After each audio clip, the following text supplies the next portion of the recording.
మిత్రమా అందరికీ కూడా శుభోదయం అండి. అందరూ బాగుండాలి, అందులో మనం ఉండాలని కోరుకుంటూ మీ కవిత. ఈరోజైతే బ్రేక్ఫాస్ట్లోకి బ్రెడ్ ఆమ్లెట్ అనమాట. ఈరోజైతే సండే, ఉమెన్స్ డే రోజు special breakfast bread omelette. Bread omelette అయితే మంత్లీ వన్స్ లేదంటే 1.5 మంత్కి ఒకసారి ఎట్లా తింటాం, తక్కువే అనమాట తినడము. బ్రేక్ఫాస్ట్ అనేమో ఓన్లీ సండే రోజు ఒకటే రోజు తింటాం కాబట్టి ఎప్పుడైనా తినాలనిపించినప్పుడు సండే రోజు మార్కెట్కి వెళ్ళి వచ్చేటప్పుడు బ్రెడ్ తీసుకొస్తాము.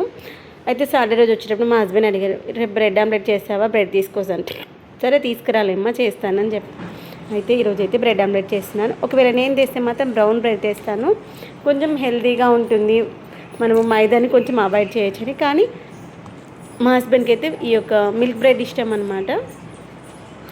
ఏదైనా టేస్ట్ బాగుంటుంది అంటే కొంచెం హెల్త్ కొంచెం అంత ఇదిగా ఉండదు కదా. అయితే బ్రౌన్ బ్రెడ్ కాకుండా ఇక్కడైతే మిల్క్ బ్రెడ్తో చేస్తున్నాను. ముందుగా ఒక 4 eggs ఒక గిన్నెలోకి తీసుకున్నాను. వెడల్పుగా ఉన్న ఒక గిన్నె తీసుకుని దాంట్లో 4 eggs తీసుకుని దానికి సరిపడా ఉప్పు, కారము, ధనియా పౌడరు, ఈరోజు మన ఇంట్లో సండే రోజు బ్రెడ్ ఆమ్లెట్ అనమాట, అల్లం వెల్లిగడ్డ పేస్ట్, ఉప్పు కరగని ఒక దాని తర్వాత వేసి మంచిగా ఒక దాంట్లో ఒకటి కలిసేలాగా మంచిగా మిక్స్ చేసుకోవాలి.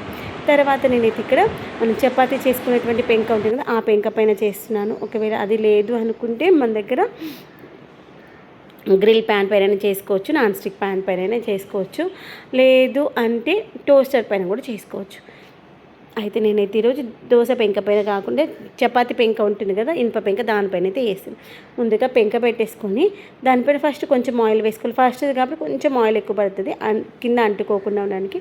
పెంక మంచిగా కాలాలి. నేను కాలక ముందే వేసాను కాబట్టి కొంచెం దానికి అంటుకున్నట్టుగా అయింది.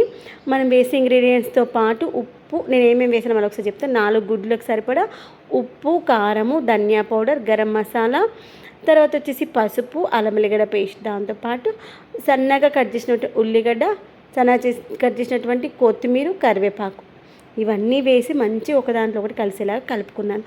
ఒకవేళ మన దగ్గర పాలు ఉంటే వేడి చేసి చల్లార్చిన పాలు కొంచెం వేసుకోవాలి. అప్పుడు బ్రెడ్ అంటే మంచి ఫ్లఫీగా వస్తుంది. బ్రెడ్ కాదు, ఆమ్లెట్ ఫ్లఫీగా వస్తుంది. మనం నార్మల్ ఆమ్లెట్ వేసుకున్న దాంట్లో కొంచెం పాలు పోస్తే ఫ్లఫీగా వస్తుంది. నాకు ఇది చూసిన ప్రతిసారి మా చిన్నబాబు గుర్తొస్తుంది. మా చిన్నబాబు ఎప్పుడు చెప్తుండే కోడిగుడు కూర వేసి కొంచెం పాలు పోయాలంటే, అప్పుడు మనకు తెలియదు కదా, మనకు వచ్చి రాని తెలివితేటలు బయట చూసినప్పుడు బాగా అబ్జర్వ్ చేస్తున్నాడు అనమాట మా చిన్నబాబు. అప్పుడు అంటుండే కోడిగుడు కూర చేసినప్పుడు కొంచెం పాలు పోయి అమ్మి మంచిగా ఉంటుంది అంటుండే. నాకు ఈ కోడిగుడ్డులో పాలు పోసిన ప్రతిసారి మా చిన్నబాబే గుర్తుకొస్తాను. ఇప్పటికి మా చిన్నబాబు చనిపోయి 13 సంవత్సరాలు అవుతుంది, కానీ ఆ కోడిగుడ్డు పాలు అన్న ప్రతిసారి చిన్నబాబే గుర్తుకొస్తాడు. అయితే అవన్నీ వేశాక ఒక్కొక్క బ్రెడ్ తీసుకొని ఆ యొక్క కోడిగుడ్డు మిశ్రమం ఉంది కదా, కోడిగుడ్డు మిశ్రమంలో అటు ఇటు దొర్లిచ్చేసి మనం పెంక పైన ఆయిల్ వేసుకొని పెంకను వేడి చేసుకున్నాం కదా, ఆ వేడైనటువంటి పెంక పైన పెట్టేసుకొని మంచిగా 2 వైపులా కాల్చుకోవాలి. ఒక్కొక్కటి వేసుకొని కాకుండా మనకు ఆ పెంక మీద ఎన్ని పడితే అన్ని పెట్టుకొని వేసుకోవాలి. యాక్చువల్గా నేనైతే 4 వేస్తాను, అప్పుడు నేను కరెక్ట్ డైరెక్షన్ వేయలేదు కాబట్టి 3 పట్టినాయి అనమాట. మనం ఏంటంటే గ్యాస్ కన్జంప్షన్, టైం కన్జంప్షన్ అనేది సేవ్ అవుతుంది అనమాట. ఒకేసారి ఎక్కువ క్వాంటిటీలో వేసుకుంటే. ఒకటి కాలాలన్నా గంతే గ్యాస్ పడుతుంది, 3 కావాలన్నా గంతే గ్యాస్ పడుతుంది కదా, ఒక 2-3 నిమిషాలు అటు ఇటు. పెంక వేడిగా ఉంటుంది కాబట్టి అన్ని వైపులా ఈజీగా కాలిపోతుంది.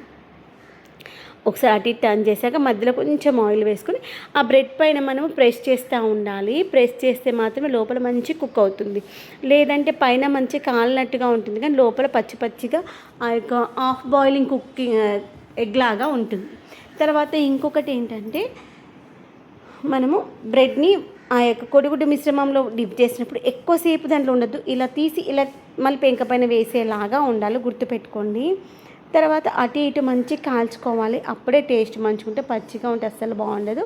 దాంతోపాటు మనం కాల్చుకునేటప్పుడు మీడియం టు లో ఫ్లేమ్ మనకి ఈ యొక్క గ్యాస్ అనేది అడ్జస్ట్ చేసుకుంటూ చేయాలి. హై ఫ్లేమ్ పెడితే మనకు పైన కలర్ వస్తుంది, మాడిపోతుంది కూడా, కానీ లోపల కుక్ అవ్వదు, గుర్తుపెట్టుకోండి. ఎప్పుడైనా వంట చేసేటప్పుడు మనము లో టు మీడియం ఫ్లేమ్లో చేసినటువంటి వంట టేస్ట్ చాలా బాగుంటుంది, మాడకుండా ఉంటుంది, గిన్నెలు మాడిపోవు, మనకు శ్రమ తగ్గుతుంది, దాంతోపాటు గ్యాస్ ఆదా అవుతుంది. వీటన్నికంటే ముఖ్యమైనటువంటిది రుచి అమృతంలాగా ఉంటుంది. మీరు ఎప్పుడైనా అబ్జర్వ్ చేయండి, చిన్న మంట పైన చేసిన వంటకి పెద్ద మంట పైన చేసిన వంటకి చాలా వేరియేషన్ వస్తుంది.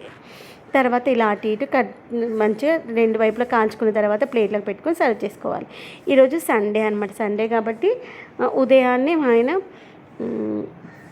నైటే అడిగారనమాట, మేకకాలు తీసుకొస్తాను పాయ సూప్ చేస్తావా అని. ఎందుకంటే నాకు చాలా ఇష్టం పాయ సూప్. మెయిన్ నాకు నీ పెయిన్స్ వస్తున్నాయి అనేసి అప్పుడప్పుడు తింటూ ఉంటాను. నేను తినేటువంటి 6 monthsలో ఒక 6 టైమ్స్ అన్న తింటాను అలా అనేసి అడిగాడు. సరే రేపు తింటా అంటే చెప్పు, ఫోన్ చేస్తే చెప్తాను అతనికి, తీసి పెడతాడు అనేసి. అలా అనేసి మార్నింగ్ 8 వెళ్ళేసి తీసుకొచ్చేసాడు. అయితే ఇంకా తను స్నానం చేసి వచ్చే లోపల నా పూజ అయిపోయింది, అంతా అయిపోయింది. బ్రెడ్ ఆమ్లెట్ చేస్తూ ఉన్నాను. ఉల్లిగడ్డ పొట్టు తీసేసాను. ఇప్పుడు 3 కర్రీలకు కావాల్సిన ఉల్లిగడ్డలన్నీ కట్ చేసి పెట్టామని చెప్పాను మేడం. మనకు ఇంకొకరు కొంచెం హెల్ప్ చేశారు అనుకుంటే ఈజీగా అయిపోతుంది.